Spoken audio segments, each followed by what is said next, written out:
मेरा नाम मधु है। मैं 29 साल की शादीशुदा हॉट महिला हूँ, एकदम गोरी चिट्टी। अगर अंधेरे कमरे में भी चली जाऊं तो रोशनी हो जाए। मेरी फिगर अच्छी है, जो किसी को भी घायल करने के लिए काफी है। आप लोग मेरी फिगर से समझ गए होंगे कि मैं कितनी वो हूँ। मेरी यह फिगर 8 मर्दों की अथक मेहनत का परिणाम है। मेरा एक 3 साल का बेटा है, लेकिन मुझे आज तक यह पता नहीं चला कि मेरे बेटे का बाप इन 8 में से कौन है, या फिर 8 ही मेरे बेटे का बाप हैं। कहानी शुरू करने से पहले आप सभी से विनती है कि मेरी से 2-2 बूंद दूध पी ले, क्योंकि कहा जाता है कुछ करने से पहले मुंह मीठा करना चाहिए। और लोग कहते हैं कि मेरा दूध काफी मीठा है। और हाँ, कोई भी 2 बूंद से ज्यादा ना पिए। अगर सारा दूध आप लोग पी लेंगे तो मेरा बेटा भूखा रह जाएगा। अब कहानी पर आती हूँ। मेरी कमसिन जवानी का जलवा। यह कहानी मेरी शादी से पहले की है। मेरा शरीर बचपन से ही भरा पूरा है। जब मैं स्कूल में पढ़ती थी तब मैं जवानी के दहलीज पर पहला कदम रखा और लोगों की गंदी नज़र मेरे पर पड़ने लगी थी। जब मैं 10वीं में पढ़ती थी तभी से स्कूल के सारे लड़के मुझ पर मरते थे। लड़के ही नहीं, सारे टीचर भी मुझ पर फिदा थे। मेरा मैथ शुरू से ही खराब था, इसका पूरा फायदा मैथ के टीचर उठाते थे। वे जानबूझकर मेरे गालों को ऐंठ देते थे। जब भी वह मुझे अकेली देखते, मेरी गुप्त अंगों को भी छू देते थे। मैं जैसे तैसे 12वीं पास करके कॉलेज गई। तब तक मैं अच्छी खासी जवान हो गई थी। जिस गली से निकलती, लोग मुझे घूरते, आह भरते, गंदी गंदी कमेंट देते। मुझे अब यह अच्छी लगने लगी थी, इसलिए मैं भी जानबूझकर छोटे और टाइट कपड़े पहनने लगी थी। मैं अपने कॉलेज की मॉडल कहलाती थी। मैं कॉलेज पढ़ने नहीं, गंदे कमेंट सुनने जाती थी। गंदे कमेंट सुन सुनकर मेरे अंदर की अंतर्वासना जागने लगी थी। मैं अपने आप को जैसे तैसे संभाल पाती थी। कॉलेज के कई लड़के मुझे संबंध बनाना चाहते थे, लेकिन मैं किसी को भाव नहीं देती थी, या यूं कहें कि दिल को कोई भाया नहीं। लेकिन एक लड़का था जिसका नाम संतोष था, जिससे मैं संबंध बनाना चाहती थी, और वह भी मुझे चाहता था। लेकिन हमारी बात भी ठीक से नहीं हो पाती थी। हमेशा एक दूसरे को देखकर मुस्कुरा देते। ऐसे करते करते 1 साल निकल गया। मेरा प्यार, मेरा यार। एक दिन मेरे मोबाइल पर एक अनजान नंबर से कॉल आई। जब मैंने फ़ोन उठाया तो सामने से जवाब आया, हाय मधु, मैं संतोष। नाम सुनते ही मैं चौंक गई कि इसे मेरा नंबर कहाँ से मिला। फिर उसने बताया कि मेरी सहेली से लिया। धीरे धीरे हमारी बात होने लगी। पूरा दिन हम फ़ोन पर ही लगे रहते थे। अब कॉलेज में भी हम साथ घूमते रहते। हमारी दोस्ती कब प्यार में बदल गई, हमें पता ही नहीं लगा। धीरे धीरे हम करीब आते गए। हम कहीं भी शुरू हो जाते थे, चाहे वह कॉलेज हो या पार्क, बस हो या सुनसान रास्ता। बस मौके की तलाश में रहते थे। जहां मौका मिलता। मेरे पड़ोस में शादी थी। घर से दूर एक फार्म हाउस में थी। शादी में मम्मी, पापा और मैं जाने वाले थे, पर अचानक पापा की तबीयत खराब हो गई। तब मम्मी बोली, बेटा तुम अकेली चली जाओ, मैं तुम्हारे पापा के पास रुकती हूँ। मैं बोली ठीक है, और तैयार होने चली गई। मैं एक जीन्स टॉप पहनकर चली गई। वहां जैसे ही पहुंची, सारे दोस्त मुझे दुल्हन के कमरे में ले गए। सब हंसी मजाक कर रहे थे। तभी एक दोस्त बोली, यार तुम यह क्या पहन कर आई हो? मैं बोली, कितनी अच्छी तो है। तब सब कहने लगी कुछ हॉट पहन कर आती। तभी एक सहेली ने छोटी सी स्कर्ट और टॉप लेकर आई। बोली, रानी तू यह पहन ले। मैं बोली, पागल हो गई हो क्या? यह पहनने से अच्छा तो मैं नंगी ही रहूं। सब बोली, यह आइडिया भी बुरा नहीं है, और सब हंसने लगी। जब बारात आने वाली थी तो सारी लड़कियों ने मिलकर मुझे जबरन मिनी स्कर्ट, टॉप और हाई हील की सैंडल पहना दी। स्कर्ट इतनी काफी छोटी थी जिसकी वजह से काफी टाइट थी, और इतनी छोटी थी कि अगर आगे की ओर झुक गई तो मेरी हो जाए, और टॉप तो मानो किसी बच्ची का हो। लग रहा था कि फाड़ कर बाहर आ जाएंगी। कुल मिलाकर कहूं तो इन कपड़ों में पटाखा लग रही थी।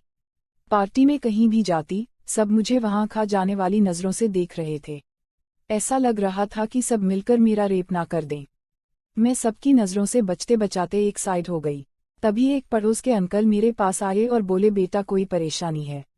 मैं बोली, नहीं अंकल। फिर वे मेरे कान के पास आकर बोले, आज काफी हॉट लग रही हो।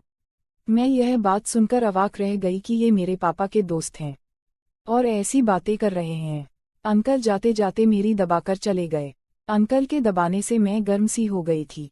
तभी बारात आ गई। सब डांस कर रहे थे, मुझसे भी जबरन डांस करवाने लगे। बारात के कुछ लड़के मेरे साथ चिपक चिपक कर डांस कर रहे थे, या यूं कहें कि भीड़ का फायदा उठा रहे थे। मुझे भी काफी मजा आ रहा था। मैंने सोचा कि अगर मैं यहाँ रुकी तो ये लोग छोड़ेंगे नहीं। मैं जैसे तैसे वहाँ से निकली। मैं इतनी गर्म हो गई थी, पार्टी में जिसे भी मौका मिलता दबाते चलता।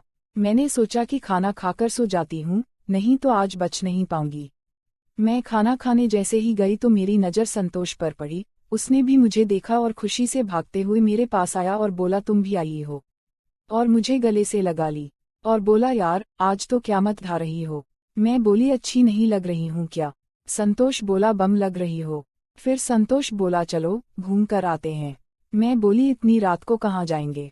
वह बोला बाहर घूम कर आते हैं। मैं समझ गई कि यह क्या चाहता है। मैं बोली ठीक है खाना खाकर चलते हैं।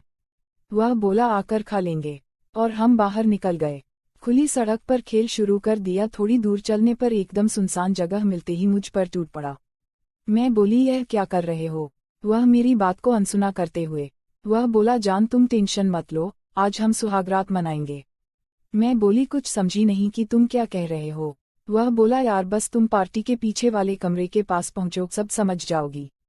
फिर हम फार्म हाउस पहुंचते ही अलग हो गए। मैं सबसे बचते बचते उस रूम के पास जाकर खड़ी हो गई। तभी किसी ने मुझे पीछे से जकड़ लिया। मैं समझ गई कि संतोष है। मैं भी मदहोश होने लगी। मैं बोली सब कुछ यहीं करोगे क्या? मैं बोली छोड़ो भी अब, बोलकर अपने आप को छुड़ाया।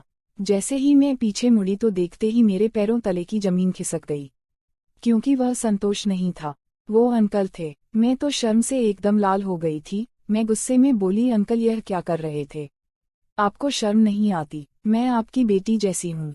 अंकल बेशर्मी से बोले जो तुम चाह रही थी मेरी जान, और बोले बेटी जैसी हुई तो क्या हुआ, हो तो एकदम हॉट माल। मैं गुस्सा होकर जाने लगी। तब अंकल बोले उस लड़के के साथ तो बीच सड़क पर मजे कर रही थी और मेरे छूने पर इतना गुस्सा। मैं समझ गई कि अंकल ने सब कुछ देख लिया है। फिर मैं थोड़ी सी ठंडी हुई और बोली आप क्या बोल रहे हो, मुझे कुछ समझ में नहीं आ रहा।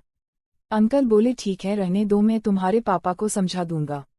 यह सुनते ही मैं डर गई और बोली प्लीज अंकल पापा को कुछ मत बताना।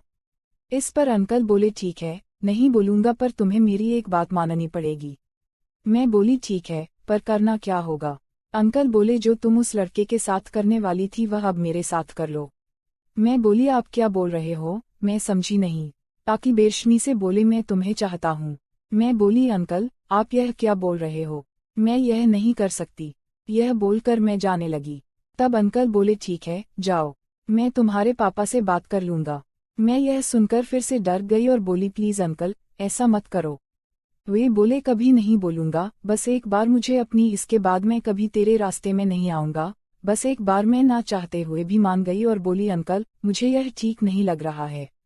अंकल बोले थोड़ी देर में सब ठीक लगने लगेगा। मुझे कुछ समझ नहीं आ रहा था कि यह मेरे साथ क्या हो रहा है। मिलने किसी से आई थी और जा किसी और के साथ रही थी। अंकल बोले मेरे साथ चलो। मैं बोली कहाँ? वे बोले बस साथ आओ।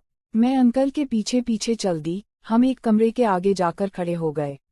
अंकल ने पहले चारों तरफ देखा कि कोई आ तो नहीं रहा। फिर अंकल ने जेब से चाबी निकाली और अंदर गए और मुझे झट से अंदर खींचकर दरवाजा बंद कर लिया। जैसे ही मैं उस रूम में गई देखकर दंग रह गई। यह तो दूल्हा दुल्हन के सुहागरात मनाने वाला कमरा था। एकदम मनमोहक सजावट थी। मैं बोली अंकल यह तो दूल्हा दुल्हन के लिए है। अंकल मुझे बोले हम भी तो वही काम करेंगे जान। फिर अंकल ने सब कुछ किया। करने के तुरंत बाद अंकल का फोन आया। अंकल ने बोला जान जल्दी से निकलो, शादी खत्म हो गई, जल्दी से कपड़े पहनो और निकलो, दूल्हा दुल्हन आने वाले हैं। मैंने जल्दी से स्कर्ट टॉप पहनी, लड़खड़ाते रूम से निकल गई। आगे की कहानी बाद में बताऊंगी कि इसके बाद मेरे साथ क्या हुआ। कहानी कैसी लगी? कहानी पसंद आया हो तो चैनल को जरूर सब्सक्राइब करें।